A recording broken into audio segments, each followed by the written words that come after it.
Morning, welcome, નમસ્કાર, ફરી સ્વાગત છે તમારું બધાનું મારા નવા વ્લોગમાં. કેમ છો? મજામાં બધાય? હવે આજે બપોરે મહેમાનને ઘરે જમવાનું છે. મારા મામાની દીકરી છે, પછી મારા સસરા છે, બીજું કોણ છે? માસી, મારા માસી છે. અને બીજી વાત કરવી હતી કે આપણે છે ને નવરાત્રિ ચાલુ થઈ ને ત્યારે વ્લોગનો ટાઈમ થઈ રહ્યો હતો. બપોરે 1:30 વાગ્યાનો ટાઈમ કરી નાખ્યો હતો. રાતે સાંજે 7 વાગે આવતા હતા. તો હવે પાછું આ કોમેન્ટમાં તમારે બધાને કહેવાનું છે ટાઈમ આપણો 1:30 વાગ્યાનો છે, કન્ટિન્યુ રાખવો છે કે પછી સાંજે 7 વાગ્યાનો કરવો છે. જે મેક્સિમમ વોટ પડશે ને કે સાંજે 7 વાગ્યાનો ટાઈમ અથવા તો બપોરે 1:30 વાગ્યાનો ટાઈમ એ કરવાનો છે. અને દર વખતે કહું છું, હજી એકવાર આજ કહેવું છે કે આપણે દિવાળી પહેલાં 8,784 સબસ્ક્રાઈબર છે અત્યારે. તો 10,000 સબસ્ક્રાઈબર કરવાનો ટાર્ગેટ છે દિવાળી ઉપર. એટલે સમજી લો ને કે ભાઈ 1,316 સબસ્ક્રાઈબર ઘટે છે. તો પ્લીઝ સબસ્ક્રાઈબ કરવાનું બાકી હોય તો સબસ્ક્રાઈબ તો કરી જ લેજો, પણ કોકને કરાવજો. પણ મિત્રોને ગ્રુપમાં છે ને બધાને ફોન લઈને બાકાજીકી બોલાવી દો. એટલે આપણે 10,000 સબસ્ક્રાઈબરનો ટાર્ગેટ દિવાળી પહેલાં પૂરો થઈ જાય. અને જેથી 10,000 સબસ્ક્રાઈબરનો ટાર્ગેટ પૂરો થાય ને તેથી આપણે લાઈવ થવાનું છે બાજુ ફેમિલી સાથે. જો ગામડે આવીશું ને ગામડે નેટવર્ક સરખો નહીં હોય તો સુરત આવીને કરશું. પણ એક વખત મસ્ત ટાઈમ 2 દિવસ અગાઉ તમને કહીને પછી ટાઈમે આપણે સબસ્ક્રાઈબ લાઈવ થઈશું અને તમારી સાથે વાતો કરીશું. ચાલો તો હવે નીચે જઈએ. અહીંયા ગુલાબ બધું ઘરનું કામ પતાવે છે ને આગળ માળિયા ઉપર ચડાવ્યું હતું બધું. શું હતું એ? નવરાત્રિના કપડાં બધું હકેલાઈ ગયું. બોલો, આજે ગુલાબના પપ્પા આવ્યા છે, એ પણ બપોરે એમને પણ જમવાનું છે. અને આ છોકરાના મોટાને વેકેશન પડી ગયું છે, તો એ હવે મજા લેવાનો છે વેકેશનની. લગભગ તો દાદા વહેલા ગામડે જાય ને તો એની ભેગો ગામડે વહેલો વયો જાય. જોઈ શું થાય છે પછી આગળ. સવારના નાસ્તામાં દશેરાની જલેબી અહીંયા પડી છે. તમે ખાધી? જલેબી ખાધી? જલેબી ખાવા ને દહીંમાં ચોળેલું અને ચા ને દહીં અને મરસા. ખાવાનું હતું. હા, મરચા લેવા ખાઈ ગયા રોટલી. કાંઈ વાંધો નહીં, આપણે ચાન પાપડી ચાલે. તો દશેરાને જલેબી ખાઈ લાવ્યા હતા, મેં નથી ખાધી. આજે આપણે અત્યાર માટે કરી લઈએ. હવે ટાઈમ થયો છે 12:20. આજે વહેલો ઘરેથી નીકળી ગયો છું. ઓફિસેથી નીકળી ગયો છું અને જાઉં છું અત્યારે ઘરે. કેમ કે ઘરે છે મહેમાન, મારા સસરા અને મોટા સસરા અને માસી અને મામાની છોકરીઓ બધા છે અને જમવાનું છે મહેમાનને. તો ઘરે જાઉં છું. બીજી વાત એ કરવી હતી, કાલે છે ને વ્લોગમાં મેં જાનું ને રમતમાં એમ કીધું હતું કે તું મને ભૂખ ભેળા કરે એમ, કંઈક નકરું લીધા જ કહીશું. એટલે એ છે ને કોમેન્ટમાં ઘણા લોકોએ મને ઠપકો આપ્યો એવું મને લાગ્યું. કદાચ ઠપકો નહીં પણ શિખામણ આપી હોય કે આવું ન કહેતા જ, આનું દીકરીઓનું ઓલું છે ને એ ક્યારેય ભગવાન આપી જ દે છે. ના, એ વાત 100% સાચી છે. હું જાનુને ખાલી ખીજવવા અને રમતમાં કહેતો. અમે ઘરમાં જાનુને છે ને ઘરના છોકરાઓને બધા અલગ અલગ રીતે ખીજવે. જો છોકરાઓ છે ને જાનુને જેકે એટલે જાનુ કાળે એમ બધાને કહે. પછી ઘણી વાર આપણે ભૂત કહેતા હોય, ભામ કહેતા હોય, પણ ખાલી ને ખાલી એક વસ્તુ કરીને ખીજવવા માટે. એ જ રીતે એ જ મેં કીધું હતું કે તું મને ભૂખ ભેળા કરે. બાકી તમે કહો છો એ 100% વાત સાચી છે. દીકરીઓ ક્યારેય કોઈ બાપને ભૂખ ભેળા ન કરી શકે. અને ભગવાન દીકરીઓના ભાગનું તો એડવાન્સમાં આપી દે. હું તો એવું માનું છું કે ભાઈ તમને દીકરીનો તમારી ઘરે જન્મ થવાનો હોય ને તો ભગવાન એવું તમને પહેલેથી એના ભાગનું તમને આપી દે. પછી તમે એના ભાગનું વાપરી નાખો તો વાત અલગ છે. પણ દીકરી તો આ વાત જ એવી છે કે ભાઈ હવે આમાં વધારે હું કંઈ ન કહીએ, કોઈ ઇમોશનલ થઈ જવાય એવી વાત છે. તો તમે કોમેન્ટ કરીને એ પણ મારા માટે બહુ સારી વાત છે. બહુ ઓલું લાગે મને કે ભાઈ તમે અમારા પરિવાર સાથે, અમારી દીકરી સાથે એટલા ઇન્વોલ્વ છો. Thank you very much. Rajviba Zala ખાસ thank you very much comment માટે. પણ મેં તમને કીધું એ મારો આશ્રય બિલકુલ જાનુને જે કંઈ પણ કહેવાનો ક્યારેય નથી હોતો. અને એટલો પ્રેમ તમે મારી જાનુને આપો છો. Thank you very much. ચાલો તો હવે ઘરે જઈને કન્ટિન્યુ કરીએ વ્લોગને આપણે પાછો. તો ઘરે પહોંચ્યો છે તો મહેમાન જમવા હોતી બેસી ગયા છે. થોડુંક મોટું થઈ ગયું, મારે 1:30 થઈ ગયો ને ગરદણી તો છે જ ને, હાર જ બેઠા છે. તું કેમ બેસી ગયો લાલદણી હારે? તારા વાટ નો જો અમારી હે? આગળ અમારે ધામાસડો આવશે ક્યારે 10-15 મિનિટમાં. કેમ છે? એ સ્વામિનારાયણ. જો અમારા માસી છે, અમારા મમ્મીના સેમ શકલ છે, ખાલી કલરમાં ફરક છે.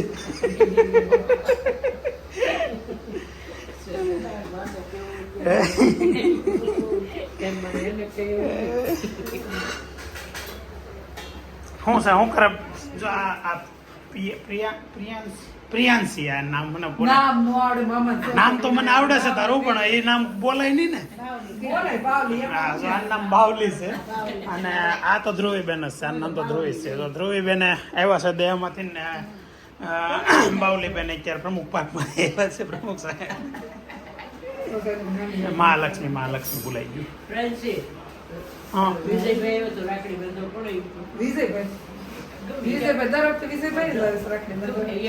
એ અમે કલર પ્રમાણે નક્કી કર્યું.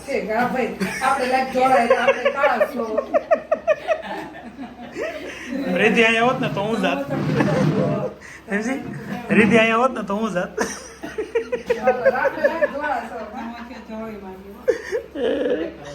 બોલ ધ્રુવી દીદી, શું છું? તાવ આવ્યો તો બેન? સારું થઈ ગયું? હાવ રેડી? દાખલ નહોતી કરી ને? એવું છું તું? મેં તને ફોન તો કર્યો, મને કીધો તો હું ત્યાં લઈ જાત તને.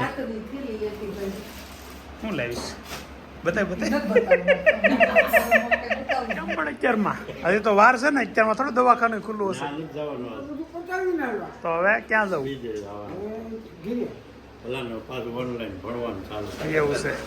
ઓનલાઈન તો અહીંયા વાઈફાઈ તો લઈને ઉઈ આવ્યો તો 3:15 થઈ ગયા. અત્યારે હું નીચે આવ્યો ઉપરથી. ત્યાં તો મહેમાન બધા આવી ગયા. તમારી બાજુમાં હું હતા એ આવી ગયા હતા ખબર વગરના. હે હવે અત્યારે 3:15 થયા છે ને આજે મહેમાનોને જમાડી દીધા. હવે સાંજ સુધીમાં શું કામ હતું? કંઈક કામ તો હતું, યાદ નથી આવતું અત્યારે.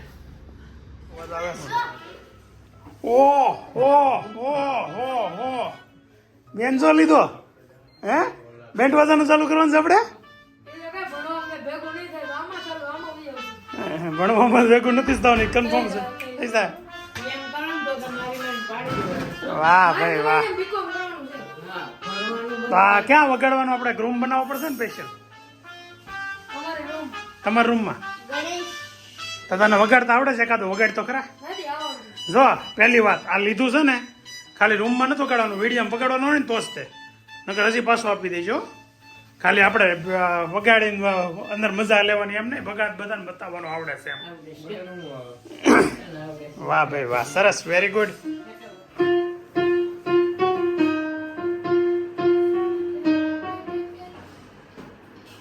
યુટ્યુબમાં જોઈને શીખવાનું છે.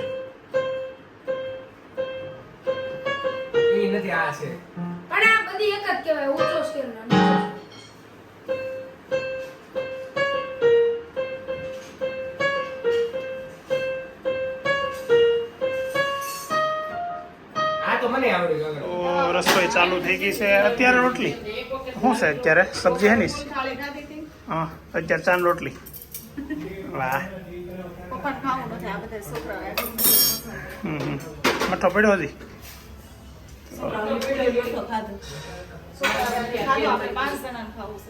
ઓકે તો જવાનું છે બેસણામાં અત્યારે. તો પછી મને ભૂલાઈ જાય છે.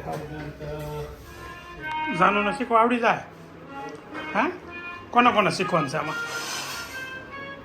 હા નહીં તા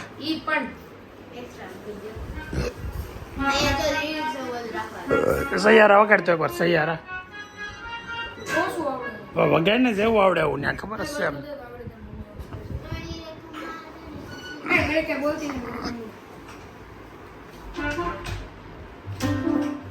આવડે આ હું કામ ઊભું કર્યું? પાડ દે ને, એમ નથી મને ગમતું, સારું લાગતું. હા હવે કંઈક પિયાનો દેખાય. એ પિયાનો કામ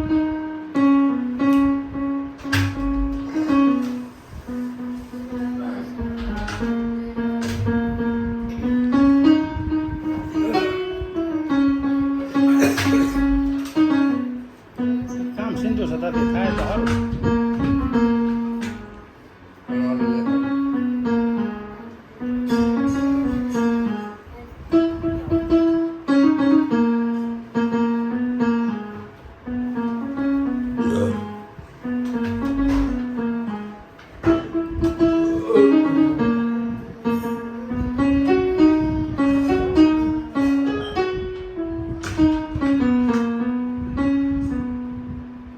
વાહ ભાઈ વાહ. એક બે કે ને એક હજી શું કરે જમવા હે? ઓકે તો 8:30 થયા છે. વાળ કપાવવાનું રહી ગયા મારે. ગયા નહોતો ભાઈ, કામમાં હતો મેં. પરેશભાઈની ઓફિસે જવાનું હતું થોડુંક. દિવસ મોડું થઈ ગયું. આ છોકરાને સફરજન કાપતા શીખવાડવાનું છે આજે. કેમ કાપતા ઓય બાપાએ આમાં જોય ભાઈ તમે 60% સફરજન તો વેસ્ટર્નમાં જવા દીધું. ભાઈ રસ નવી ટેકનિક પટ્ટીઓ કરે છે.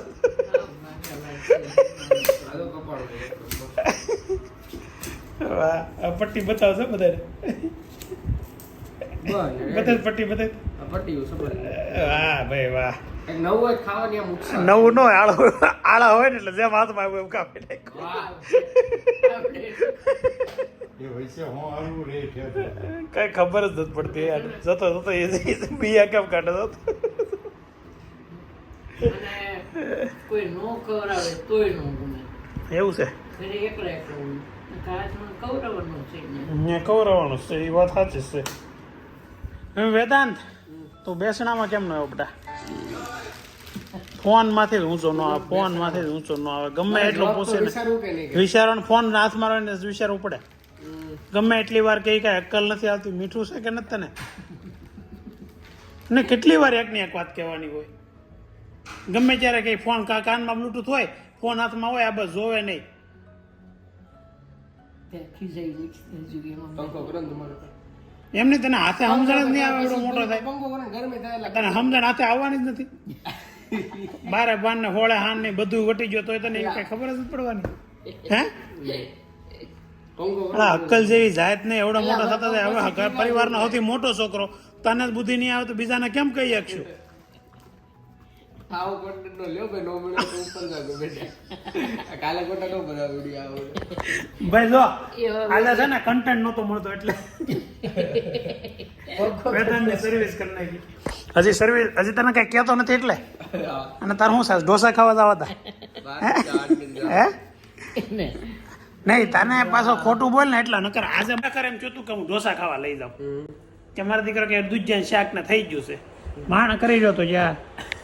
એટલે છે ને હું કોને એમ કરું હે બપોરે મઠો ખાઈ લીધો ત્યાં ઢોસે તઈ સાંજે ઢોસા ખાવા જાવ તેનો ફોન આવ્યો. પછી મેં કીધું હાલો તૈયાર થાવ છે કે દૂધ શાક કરી નાખ્યું છે. તો કાંઈ નહીં જવા જો યાર. દૂધ શાક આવ્યું તો નહીં આડું તે. આજે તે છે ને લોક નાનો બન્યો છે પણ મસ્ત બન્યો છે. જોયો તો બધા જોઈ લીધો. હવે તો મારે શું કહેવાનું હોય.